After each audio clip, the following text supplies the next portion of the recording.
in my career, I would be, just because I think I'm hard. I think it's because I'm hard on myself. Like I expect to be, I want everything to go. So I think I would tell myself to not be so hard on yourself Good. and trust your instincts and enjoy the work and don't get so stressed out because it flies by. Many people want to be leaders. Fewer understand what it really means to lead people well. So what separates the two? Welcome to the Lead with Purpose podcast with your host, Merv Jersek. Each week, you'll hear honest conversations with leaders who have been in the trenches and have stories to tell. They'll share their practical wisdom to help cut through the noise and get to the heart of leadership. So let's get started. Today on Lead with Purpose, we're going to be talking about something that every up and coming leader wants, but few understand how to achieve, how to grow from an entry-level contributor within your organization to a leadership role, and perhaps even to eventually achieving an executive leadership role. And how do you do that? How do you achieve credible, effective leadership without losing yourself in the process? Well, my guest today is Julie Phillips. I've known Julie for some time. And what I know about Julie is that she didn't just climb the corporate ladder, she built the rungs while she was climbing it. Welcome, Julie, to Lead with Purpose. Thank you so much, Marv. It's so great to be here. So can you give us my listeners and your listeners, just a brief introduction of Julie Phillips, how you got to your position at this point? Sure. So right now I'm the owner and CEO of AFIT. We're a company that does staffing and talent solutions. But I started really as a developer right out of college. So my degree was Purdue Electrical Engineering. I started out being a developer with a company called Anderson Consulting at the time, who eventually became Accenture, and ended up becoming a managing director at Accenture and overseeing a practice for North America, and spent 25 years there. So a lot to try and summarize, but it was definitely a fantastic career, and I learned a lot. And then I decided I was ready to go out and start my own business, and so I did. And Excellent. it's been, I think, 8 years now. Wow. So you and I used to cross paths a lot, at least annually at our annual industry conferences. And Yeah. I just want you to know that I always respected the contribution that you made to our industry, even though for some of that time we were working for competing consulting firms. So, Well, I think competitors and, everybody who's partners, you learn from each other. And, I learned just as much from you. well, I appreciate that. So before we can here, I'm gonna trick you here a little bit, Julie. Before we start our conversation about leadership essentials, I have an Sure. even more important question to ask you. Did I see somewhere that you got a hole in one? I did. Yay. Yeah. Just recently. And what's funny is I just played that same course this weekend, both Saturday and Sunday for Mother's Day with my kids. And I didn't even make the green on the same hole that I got the hole in one in. So it just goes to show it is typically a once in a lifetime kind of thing, and all luck. But yeah, that was really exciting. Well, congratulations. That must have been exciting. Yeah. Thank you. That was fun. So let's go back over your career a little bit. I know that you mentioned that you became a manager, and I understand that you became a manager at Accenture in only 4 years, from developer to manager. That's unusually fast. So looking back at that time, what do you think that you were doing differently than your peers were doing that my leadership audience can learn from? Yes. When I was at Accenture, or really even my whole career, there has rarely been a time that I've said, I want to climb the ladder, and this is what I'm going to do to get there. Instead, it's really happened because I think a couple of things. One is that I work hard. I'm a workhorse by nature. So I tend to do a lot and do more than what is even asked of me. I think that contributes. So looking at, okay, this is what I've been assigned to do, but what can I do that's additional that can add extra value? I think the other thing is being a team player and looking for ways to collaborate with your teammates and to show that you are more than about just yourself and that it's really about the overall everything that you're trying to accomplish for whatever your business is that you're in. Mhm. And then I think also just caring about what I'm doing and having that just pride of what you're accomplishing and trying to do your best.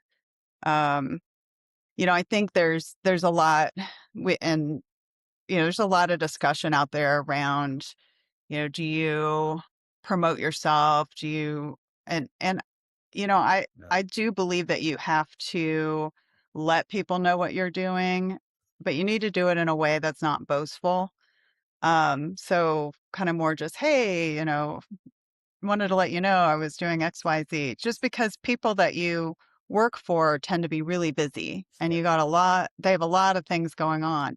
So they're not necessarily seeing every single thing that you're doing. So being able to tell them, what you're doing without it coming across as boastful.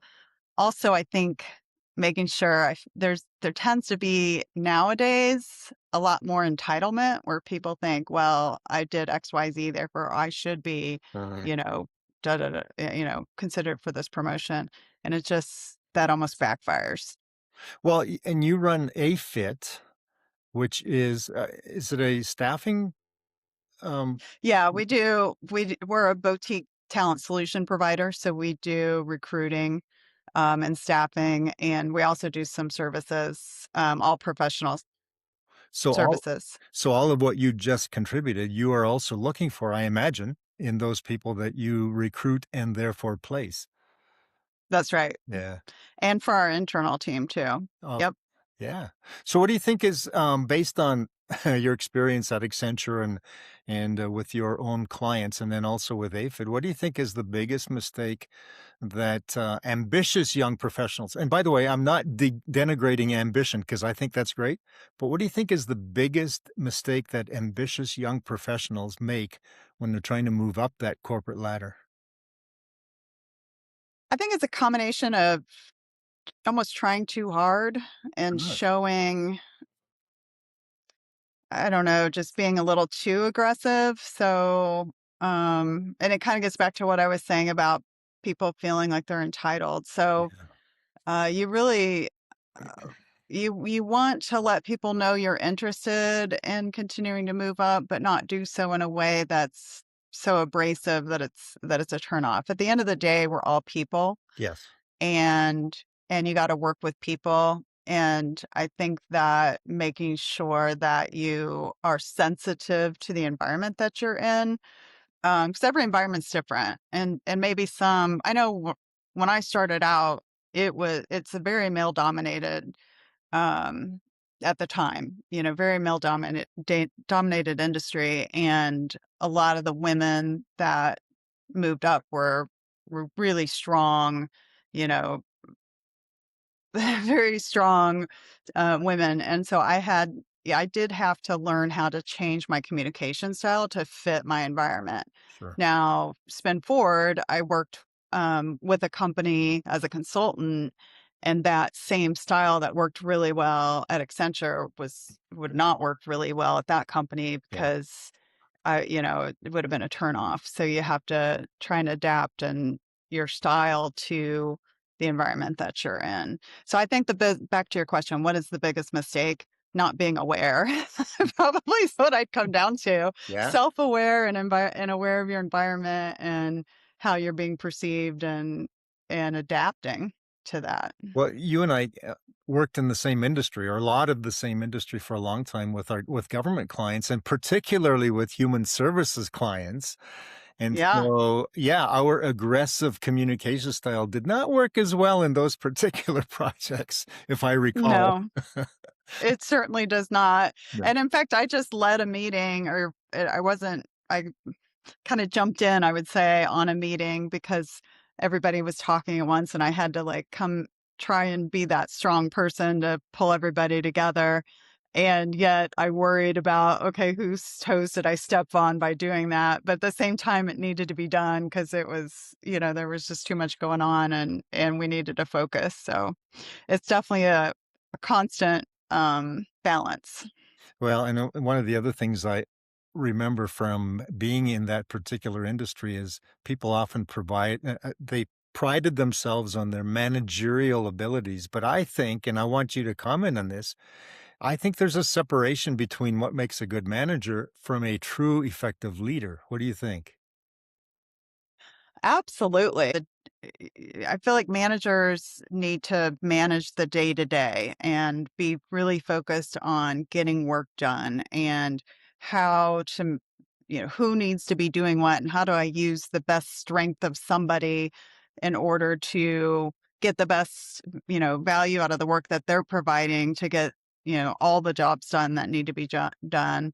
And a leader who is looking at, okay, now what happens, 6 months from now, a year from now, 5 years from now?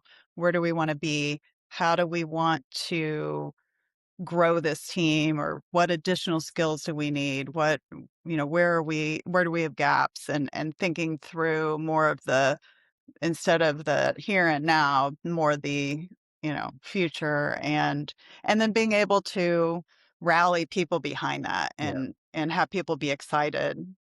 It's almost more of an emotion versus just get work done. Yeah, no, I agree with that. And, just going back to your particular experience going from developer in the technical roles, moving up all the way to an executive position within I would consider a very high profile consulting firm. I mean, you had to hold your own. What do you feel, what leadership traits do you think you needed to work on or became more important as you went up into those executive roles? I think Yeah. listening, and I think that's true even just as a consultant, no matter what level you're at, working with clients or really working with people is listening so that you understand and asking questions so that you're seeking to understand what's behind, business decisions, Yeah. what the rationale is. So I think I think a lot of it, I don't know. So some of it I feel like as I navigated, I also stepped on a lot of landmines along the way and Yeah. learned from Yeah. those. So so it wasn't it sounds like, oh yeah, in 25 years I went from developer to, I was a really high managing director, and there's multiple levels of managing director and I got pretty high up. And it wasn't a clear-cut path. I never planned for that, and I think I just kept learning. I was eager to learn. I just always wanted to have more responsibility, but not like because I felt like I earned it, but because I just wanted it. Like I wanted the challenge and to Yeah. continue. Well, and I think also your initial conversation about being more visible without being boastful about it, I think that also Yeah. probably contributed to that ability for you to move up as quickly as you did and as high as you did. So I congratulate you on that as well. But Oh, thanks. after you said 25 years, right, at Accenture? Yeah. So you stepped away from that high profile career. I mean, I used to see you at conferences. In fact, I even saw you at Orals one time, and I was kind of bummed that you guys didn't win. But, I didn't have I anything. think I know what state you're talking about too. Yeah. I didn't have anything to do with the decision making, but I tell you, I was sitting there going, I haven't worked with Julie. It's about time. But after 25 years at Accenture, you stepped away from that to start your own company, AFIT. What leadership lessons did you carry from your corporate life into your entrepreneurial endeavor? Well, and I think just real quick on that step away, it wasn't an easy decision because I loved the people I worked with. I did continuously have new challenges and learn. But I think I was ready to be off the road and also be able to make my own decisions on things. So I think your question was, Yeah. what did I take over? And I think it's the ability to balance risk and reward in decisions. So having having had I mean, Accenture, wow, I didn't even realize how much I learned until I stepped away. And then like, whoa, I had that through training, through mentors, through experiences, through the landmines that I stepped on. I just have really learned a lot. So I think it's being able to see, what is it, making a decision on what direction we're taking. Some of the things that I learned was, don't try and do everything. Uh, yes, you can do a lot of different things, but don't try and do everything. I mean, as a company, Yeah. like, pick pick what you wanna do and focus in on that and then expand versus trying to be spread too thin. I think finding talent that work for you, that want to work for you, that are driven, is definitely something I've brought over. I've got a fantastic team. I joke that I'm working for them because, they inspire me with all their energy, and it just makes me so happy.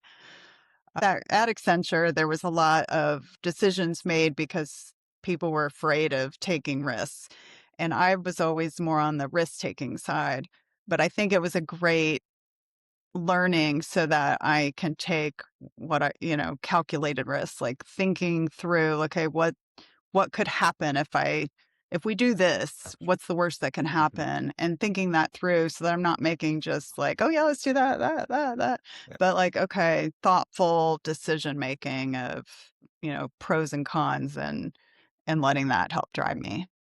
I can't help but think that you mentioned the word landmine about 3 times. I can't help but think there's a story in there somewhere.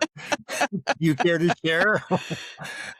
Oh, to think of one, there were so many. Um, I know I was a consultant as well, and there's a landmine in every project, I think. so one was where I was not into the details of a project. I was overseeing multiple projects. I was in a leadership role, Yep. and the client had, some issues, and I listened to our team, and our team, had all these issues, said all these issues. So I went into the meeting with the client to talk through, okay, here's what we're asking for. And I went in with the mindset of what I thought my boss wanted me to do and what I felt like the team had told me without using my instincts to say, you really should ask more questions about what the client is thinking Mm, and spend more time digging into what your team is telling you. yeah. And, it was a terrible meeting. I mean, the client was so mad at me because I went in kind of pushing an agenda, which, and this was a client that I had gone to lunch with. I thought we had a good rapport, and boy, did they turn on me. Wow. And yeah, it was, it was awful. I will never forget that. But it was a good experience because I think listening to our instincts, we don't do enough of. And I know I did. Whenever I listen to my instincts, it works out. And when I think I'm doing something because I'm supposed to, it's never good. Well well, and then listening to those people who are on the ground that are aggrieved anyway, right? They're gonna give you their side, so, yeah, Right. And there's always two sides to every story, always two exactly. sides. I Yeah. I I had a similar situation, and I can mention the state. It was the state of Hawaii, and, our mainland aggressiveness does not work with their wonderful family-oriented ohana kinda spirit, aloha spirit. So, early on, I did get myself into trouble. I had to take both feet out of my mouth and just kind of understand what it means to save face and just work with those wonderful people. So, yes, we do learn as we go along, don't we?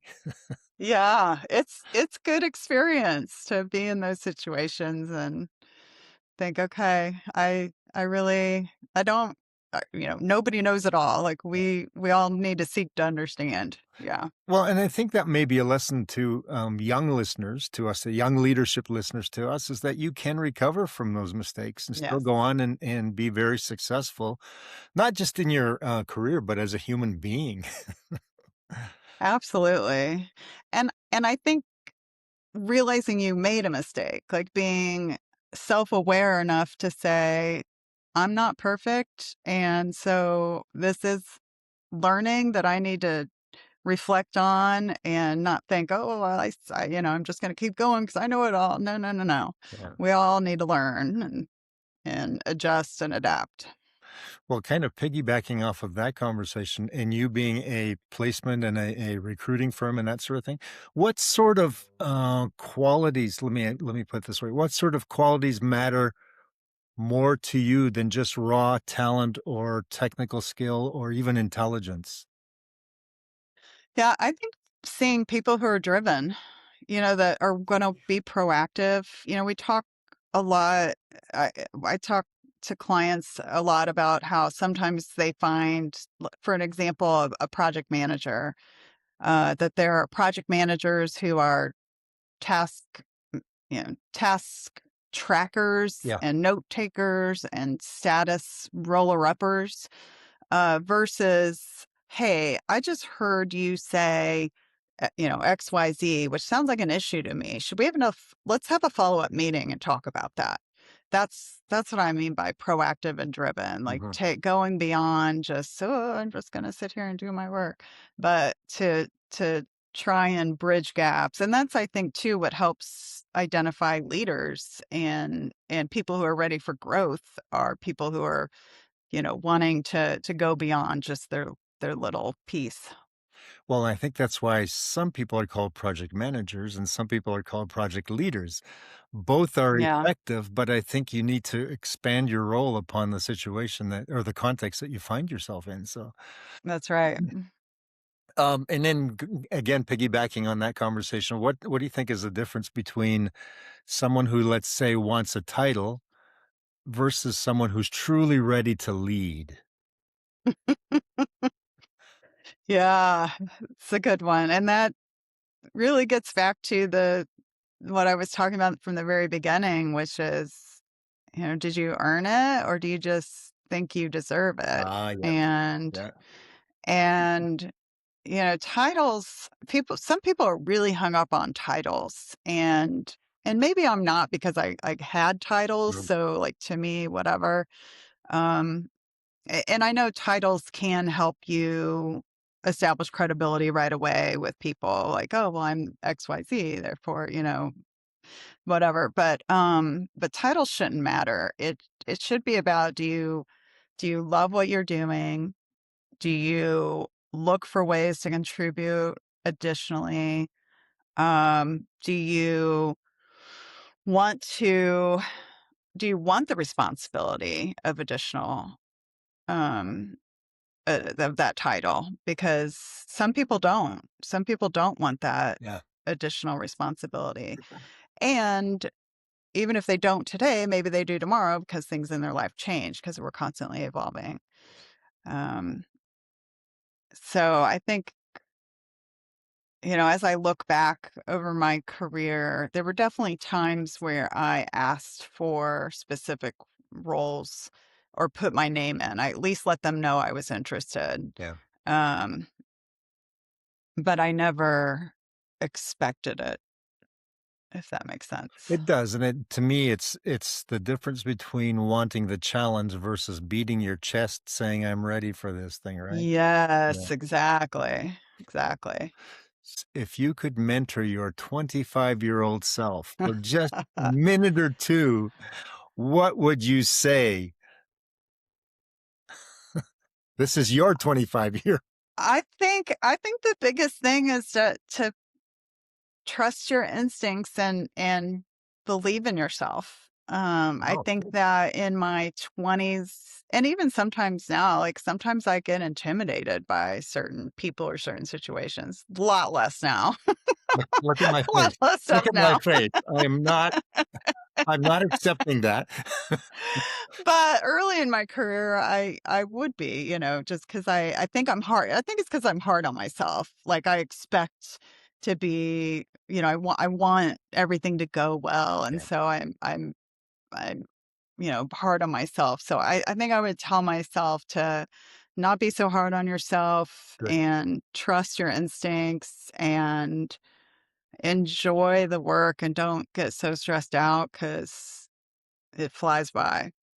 That's I think I'm gonna do a whole session on stress, burnout, and Yeah, because I tell you, young leaders today, they really do feel it. So, yeah, all right, and it's not worth it. no. I like to close these off with some rapid fire Q&A, so I'm gonna ask you some quick questions, and if you can respond in quick answers, that would be helpful because we get to know Julie a little bit differently this way.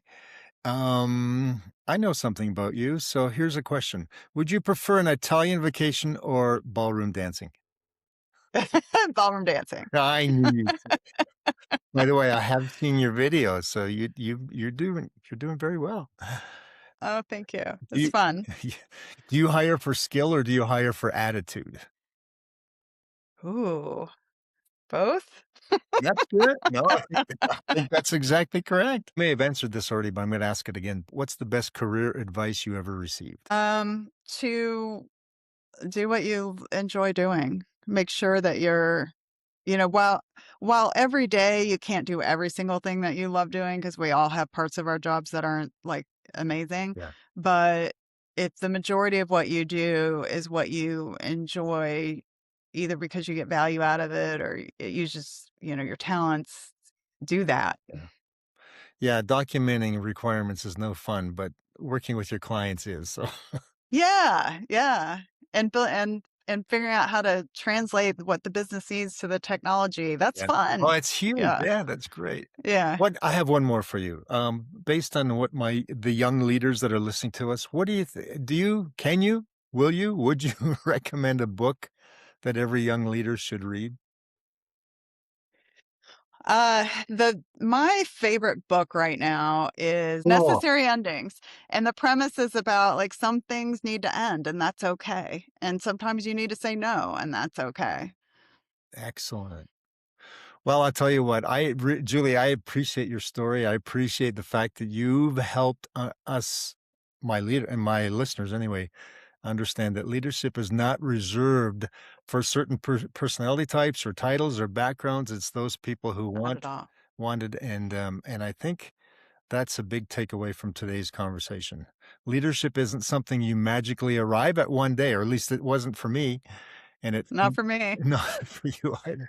It's something that you intentionally build decision by decision, relationship by relationship, if I could add that as well, and then, of course, challenge by challenge. But before we end this, where can people find you if they want to connect you or take advantage of your services of AFIT? Well, our website is www.afitstaffing.com, and we're also on LinkedIn. And there's the logo. So if you look for us on LinkedIn, and then I'm Julie Phillips on LinkedIn, it has booth in parentheses. So happy to connect. Absolutely. And I hope people do. So, again, thank you for joining us today on Lead with Purpose. And for everyone who's listening right now, who's trying to grow your career, expand your influence, or become the kind of leader that others trust and follow, I think Julie just gave you a master class. So, remember, great leadership isn't about working harder to control others or your projects. It's about leading smarter through trust and clarity and communication and purpose. And so until next time, lead smarter and lead with purpose. If today's conversation added value, make sure you subscribe.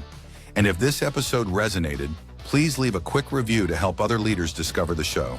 And remember, leadership works best when you put people first. Let's lead with purpose, together.